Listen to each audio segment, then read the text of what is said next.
Hey guys, it's Maris. Welcome back to Harpies in the Trees, where I review horror books with a supernatural focus.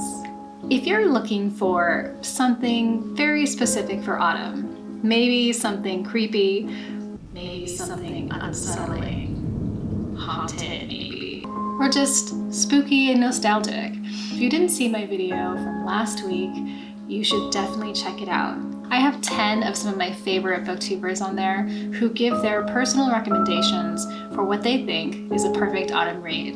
And all of these guys have their own different types of preferences for horror and what they consider to be scary. So you should definitely check that video out, because if there might be something there that you're looking for to get you in the mood if you're not really feeling the autumn vibe or the Halloween season as of yet, this might help you get there. I get so much amazing feedback from you guys on that video, and that made me really, really happy. It's really nice when you put together a project and it just kind of goes off really well and is, you know, doing what it's supposed to be doing out there, which is inspiring people to read and introducing you to other horror fans. So that was the goal of the video, and I'm really happy that it went really well. So I'm really proud of that. So thank you so much for watching and commenting and adding these books to your TBR and subscribing to these other horror booktubers.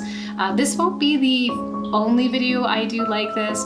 I will be doing more in the future, so I'm looking forward to that. So a few videos ago, I can't remember which video it was at the moment, but I know that it was Numerush Prout, I think, who made this comment of requesting some video of going to a Halloween or costume store here in Berlin. So I did take some footage of that. I went to Deiters, which is a Halloween costume store. It's mainly for Carnival, but it does have some Halloween stuff there. So I went there to get some stuff, and I did find some cool stuff there actually, but I decided to take a little bit of footage of that and show you, you know, what a costume store looks like in Berlin. So there were a lot of masks, there were tons and tons of costumes. Most of these costumes were firefighters and superheroes and princesses and lords and stuff like that. There wasn't really a lot of spooky costumes. There were a few. There was like a couple racks out of the, I don't know, hundreds of racks that they had. And they also had some Halloween decorations. They had these really cool flowers that I picked up, and I love this one so much. It has like a cat eye. It's really, really cool. And then I got one of these, which is a skull flower. I just love it. It's, I don't know. I'm like, I regret only buying 3. I bought 2 flowers and 1 skull, but I think I'm gonna have to go back and just buy some more. I also got this. It is one of those pictures that if you turn it side to side, it turns into something else. And I really like it. And I was gonna put it into a different frame, but I think I kind of just like this cheesy plastic bone frame. I bought some tights. I bought this necklace actually, and some special effects makeup. I got myself some special stuff that I need for my Halloween special, and I got like some fake crusty blood. So it was fun. It was definitely fun to go. They had this really spooky baby that I kind of want to go back and get. Like, it's really, really spooky looking. So that was what it was like going to Deiters here in Berlin and Alexanderplatz. So let's do a few message shout outs, and then we will get into The Patient.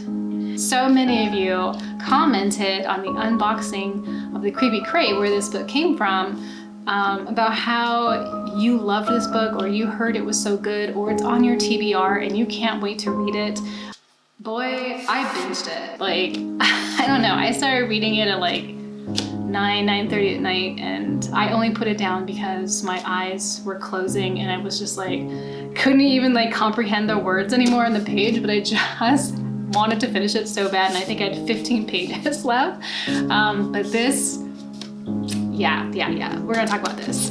But first, let's do some message shout outs.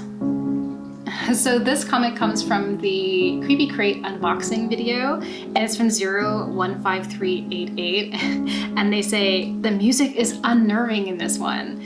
And to that I say, thank you, good sir, thank you. This comment comes from the Books to Read for Autumn for my favorite booktubers, and Michaela says, I really enjoyed this, and I'm from a country where we don't even have autumn.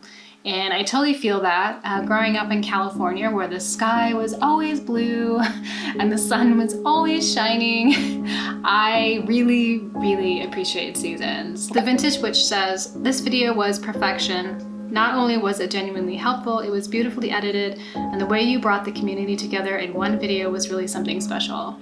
Thank you so much. People have done a lot of nice things for myself, and I hope that I can also, give back as well. Thank you guys so much for your comments. Now, let's talk about the patient.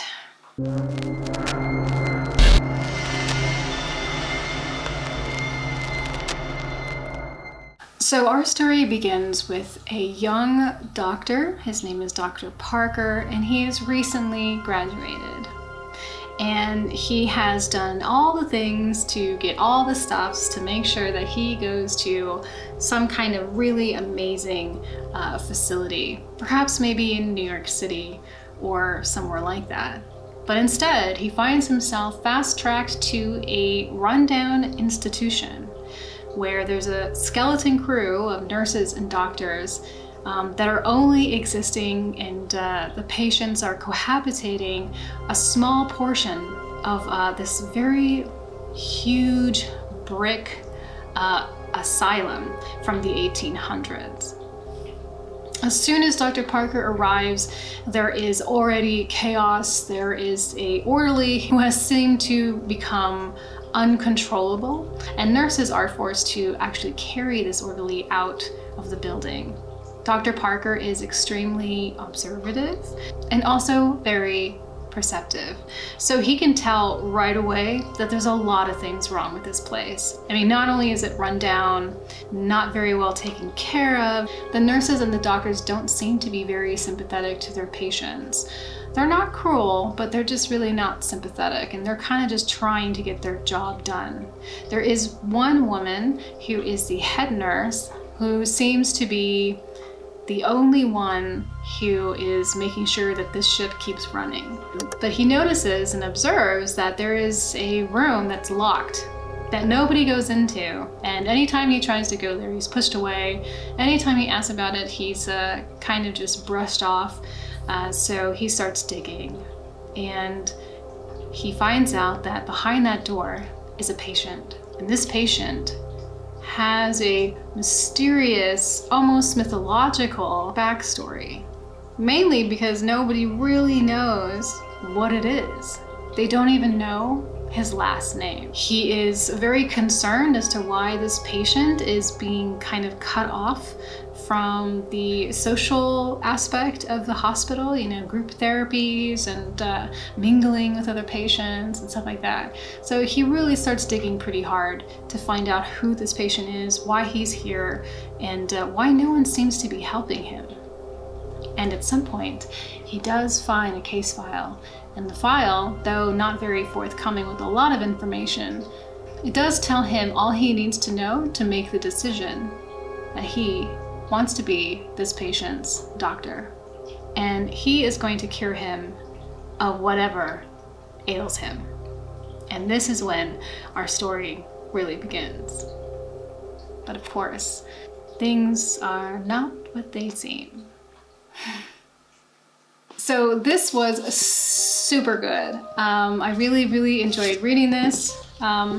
It's written in a way that's super interesting. So we have these blog posts that were made on a website called MD Confessions, and the blog post is called Why I Almost Quit the Medical Profession. And it's written by a doctor who is talking to you about a very specific incident or time in his life that had changed him. So in the next chapter, before the doctor begins going into the next portion of his story. He addresses some of the conspiracies and criticisms that people have made on his posts, and then goes into the rest of the story. So the story is really good. Like, it has that believable factor. It sort of has that no sleep vibe, which I think this was another one like Pen Pal that was a Reddit sensation and became a book.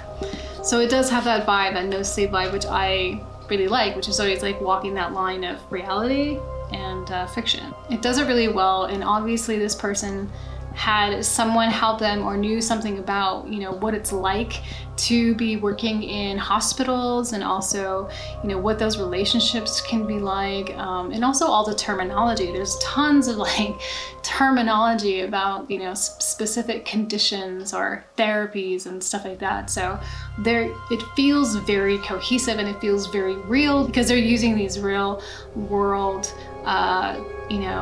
constructs based on, you know, the psychiatry. It's very easy to settle in as a passenger for this character that you're kind of listening to as he's kind of taking you through everything, and you just want to keep going because you want to find out who the patient is and why they're there and what's the problem and why the staff doesn't want to interact with him. I wouldn't say that it's like extremely scary, but it is extremely unsettling and has some very uncomfortable moments within it. So those definitely kind of amped up the creepiness of this book, which I really, really liked. It also has a little tiny bit of that vibe if you've ever seen Session 9. It's a great film. It's not about doctors and nurses in a hospital, but it is about a group of guys who are hired to remove all of the asbestos out of an old mental asylum, and they start experiencing things in there. In here, there is a scene where there are tapes that are discovered, like audio recordings. I was definitely hearing Session 9 because they have some scenes like that, and they have this very distinct effect that they use. It's like a warble, and it's really effective and just so fucking creepy. Mary, I want you to try to remember what happened 22 years ago on Christmas night in Lowell. That's where we grew up. Yes. And also like the character development was really good. We have a young doctor with an excellent education who also has a savior complex. And so of course he comes to the hospital, you know, and he changes, and that development was really nice. You know, there are just certain scenes where I was like, oh God, I gotta get through this, but it's so hard because you can anticipate. Like, he's kind of going off in one direction, but you know, and so you have to watch, and it's so uncomfortable. So this is a really creepy, no sleep-esque type read. So I'm giving this creepy, haunting, insidious page turner read 5 stars. It's a good one. This is perfect for Halloween, I'm telling you. So that is it for me. I will not have a video this weekend because I'm working on my Halloween special, so that is taking up a lot of my time, but I'm really, really aiming to just make something really fun for you guys. But anyway, thank you so much for hanging out with me tonight. I hope that you enjoyed the review, and if you did, please hit like and subscribe. I would appreciate it very much. If you're on Instagram, you can follow me at Harpies in the Trees. Please take care of yourselves, wear a mask, and watch out for each other. I will talk to you next time.